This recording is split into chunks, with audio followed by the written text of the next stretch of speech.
Kuatkan tekad, kuatkan hati. Negeri ini memanggilmu kawan. Belajar, bergerak, berbagi untuk negeri. Guru penggerak, majukan pendidikan. Guru penggerak menghamba pada murid. Kreatif, rancang pembelajaran. Hargai potensi, tingkatkan prestasi. Lahirkan profil pelajar Pancasila. Belajar, bergerak, berbagi untuk negeri. Kita menjalin kolaborasi. Belajar, bergerak, berbagi untuk negeri. Demi bakti pada Ibu Pertiwi.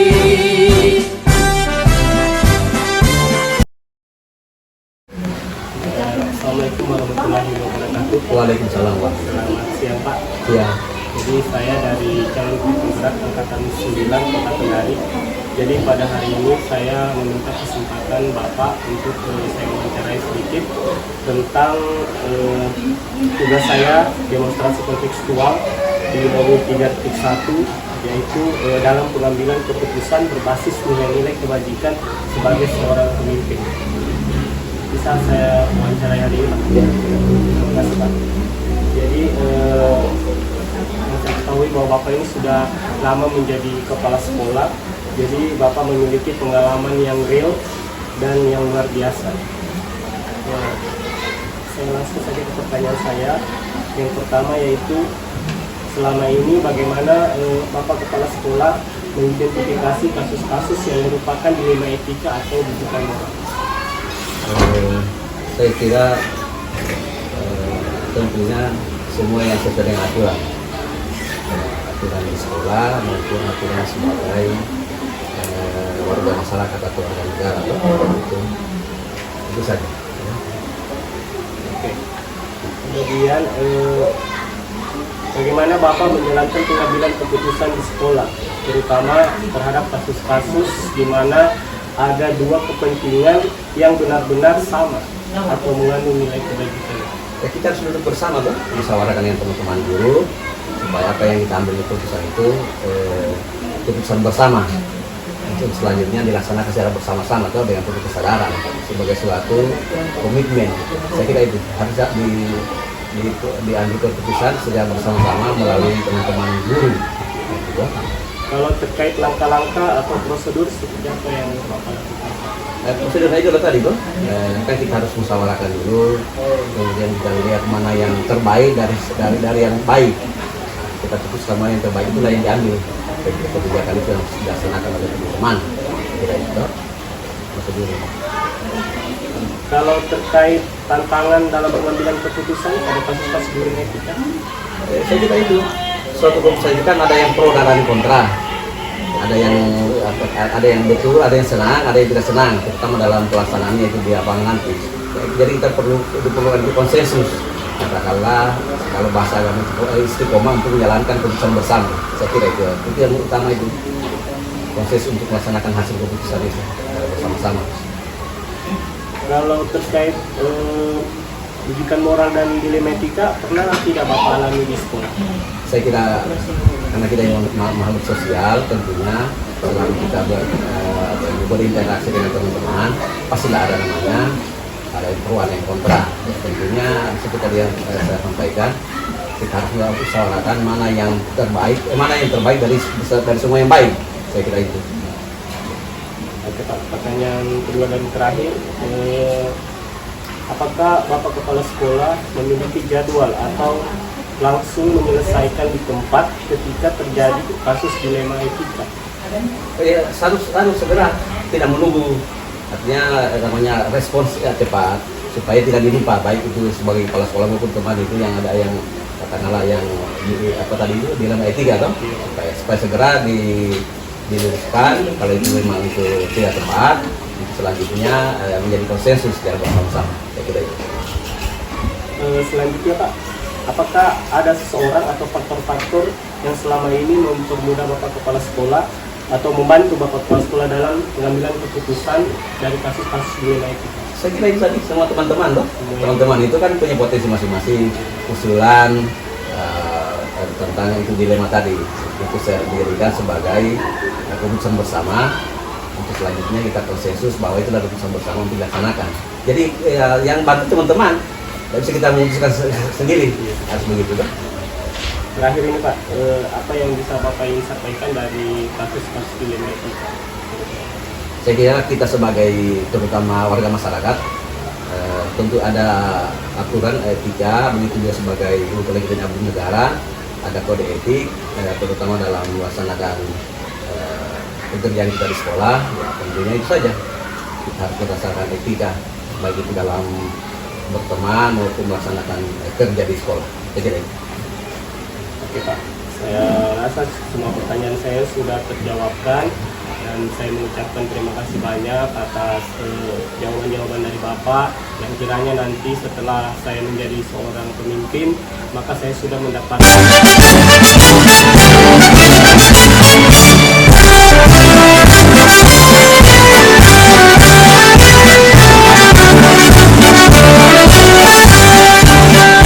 Buat kau tegak kuatkan hati, negeri ini memanggilmu kawan. Belajar bergerak berbagi untuk negeri, guru penggerak maju berpendidikan, guru penggerak menghamba pada murid.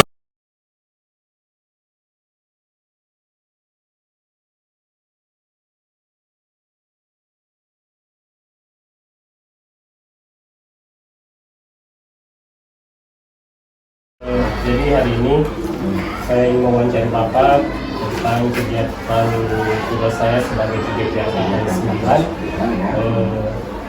yaitu tentang demonstrasi kontekstual modul 3.1 dalam pengambilan keputusan berbasis nilai-nilai kebajikan sebagai seorang pemimpin. Bisa minta sedikit ya. Jadi terima kasih sudah meluangkan waktunya untuk saya.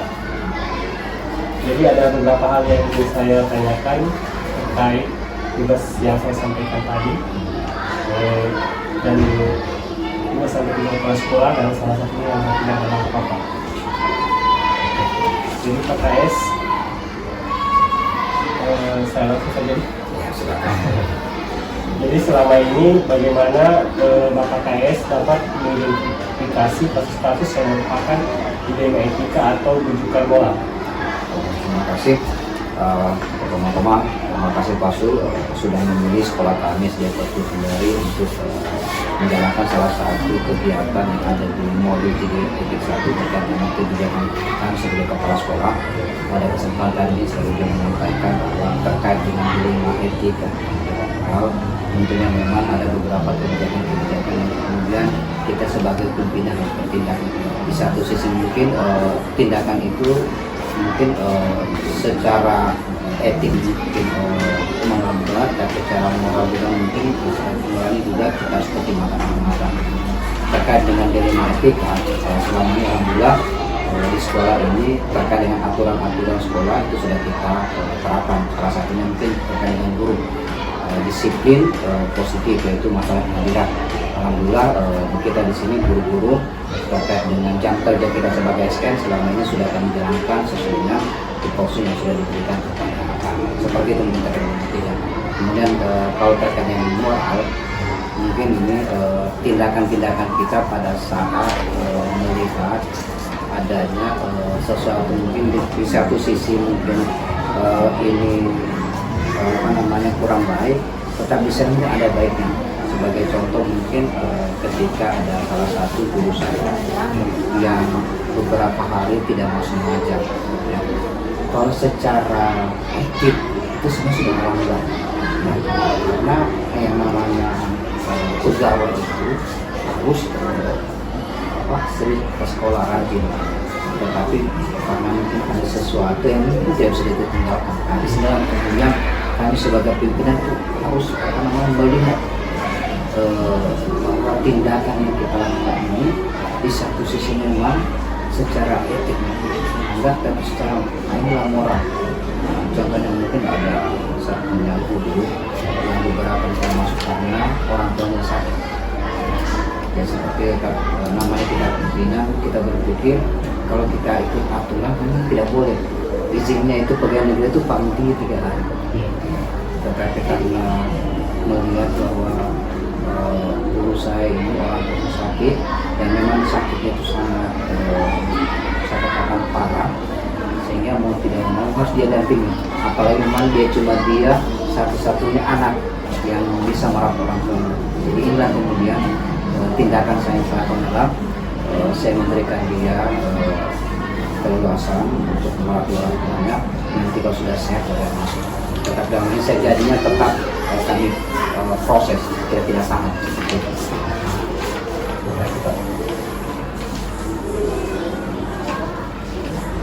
Kemudian yang kedua, selama ini bagaimana Bapak KS menjalankan pengambilan keputusan di sekolah, terutama kasus-kasus di mana ada dua kepentingan yang sama-sama besar atau sama-sama mengambil nilai kebajikan atau sama yang pasti. Tentunya kalau kita bicara itu berarti kita dalam mengambil satu keputusan, maka keputusan yang kita keluarkan itu yang pertama satu, jangan melanggar aturan yang sudah ditentukan terkait dengan kebijakan dengan moral tadi itu. Ya inilah kemudian salah satu ujiannya kita sebagai kepala sekolah. Di satu sisi mungkin kita ingin tegak aturan, tetapi hati nuraninya kita juga di situ diuji. Nah, jadi kalau melihat kita seperti ini, tinggal kita melihat bagaimana tindakan yang kita lakukannya tidak merugikan siapapun. Ya. Jadi salah satunya mungkin seperti yang dari awal, ketika ada guru saya yang orang tuanya sakit, maka saya memberikan dia kebijakan untuk kemudian merawat orang tuanya. Sementara untuk yang punya pekerjaan mungkin saya minta dihandle oleh salah satu guru yang bisa menghandle. Tentunya ini mungkin sudah diskusi di internal yang kemudian diskusi internal itu menghasilkan kesepakatan yang kesepakatan itu sama-sama tidak merugikan, ya seperti itu. Kalau terkait langkah-langkah prosedur yang Bapak lakukan selama ini? Untuk langkah-langkah sudah saya lakukan selama ini, yang pertama satu, saya membuat salah satu kebijakan itu yang pertama, setiap guru itu harus hadir tepat waktu sesuai jam SM. Jadi kami di sini terkadang itu kami jam masuknya di SD 40 itu jam 7.30 proses PBM sudah berlangsung sampai jam 15.30 karena sesuai dengan aturan yang hari ini bahwa kita itu pulangnya di sekitar jam seperti ini. Lanjut Pak, Ya. kemudian hal-hal apa yang selama ini Bapak KS anggap efektif dalam pengambilan keputusan pada kasus-kasus kriminalitika? Alhamdulillah, kalau saya ada kasus-kasus ini maka saya selalu komunikasi dengan beberapa guru. Tentunya guru-guru ini memang saya melihat bahwa mereka ini yang selama ini melihat yang tahu banyak tentang kondisi di sekolah. Apalagi saya juga di sini kan belum terlalu lama, jadi yang paling mengetahui selebihnya permasalahan ini pasti guru-guru senior. Tentunya saya ketika ingin melakukan suatu kebijakan, maka saya rembuk dengan beberapa guru yang secara integritas informasi yang mereka sampaikan itu betul-betul bisa kita percaya dan aman-aman. Kalau dari segi tantangannya? Ya, kalau tantangan di sini bersama saya mungkin salah satu yang menjadi tantangan terberat kami adalah disiplin belajarnya. Karena kami berada di dua sekolah, antara SD 40 dan 24. Di satu sisi kita ingin disiplinkan siswa kita, tetapi di sekolah lain itu malah mereka cenderung amatis, sehingga kadang salah satu siswa kita tidak semua juga itu kadang terpengaruh. Ya. Akibat terpengaruh itulah kemudian ini menjadi PR besar kami, terutama saya sebagai kepala sekolah dan guru itu bagaimana kita bisa menanamkan disiplin positif kepada siswa.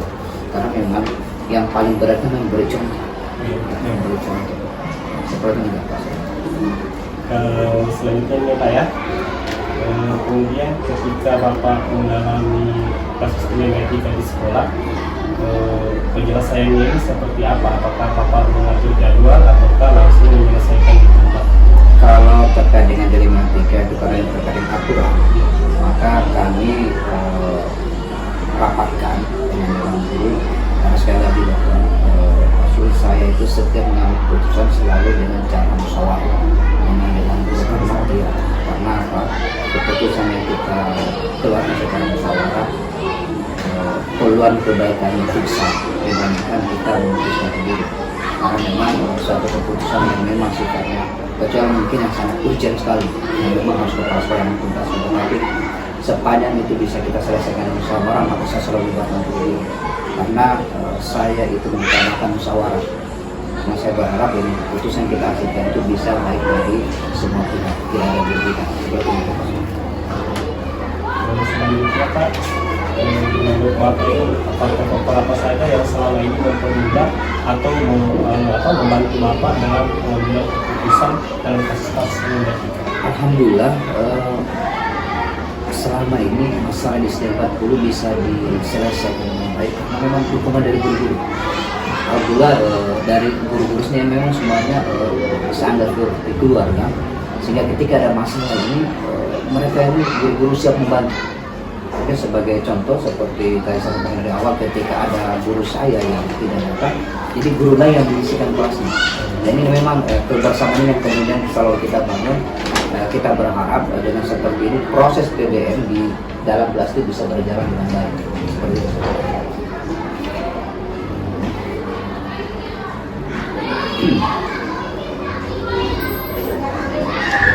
Kalau dari semua hal yang Bapak sampaikan, pembelajaran apa yang Bapak dapat dari pengalaman mengambil keputusan di Tentunya salah satu pelajaran penting yang saya dapatkan dari sini bahwa setiap kita mengambil keputusan, alangkah bijaknya, alangkah baiknya kita musyawarahkan terlebih dahulu supaya setiap keputusan yang kita lahirkan itu betul-betul dapat diterima oleh semua pihak dan tidak ada yang dirugikan seperti itu.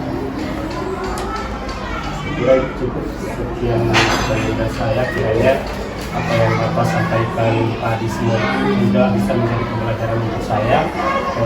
Apabila saya nanti menjadi seorang pemimpin, sudah ada sedikit gambaran dan solusi ketika saya mendapat kasus-kasus yang kita bisa. Saya rasa cukup Pak. Terima kasih Mas Surya. Terima kasih banyak. Mungkin saya bisa pamit. Assalamualaikum warahmatullahi wabarakatuh.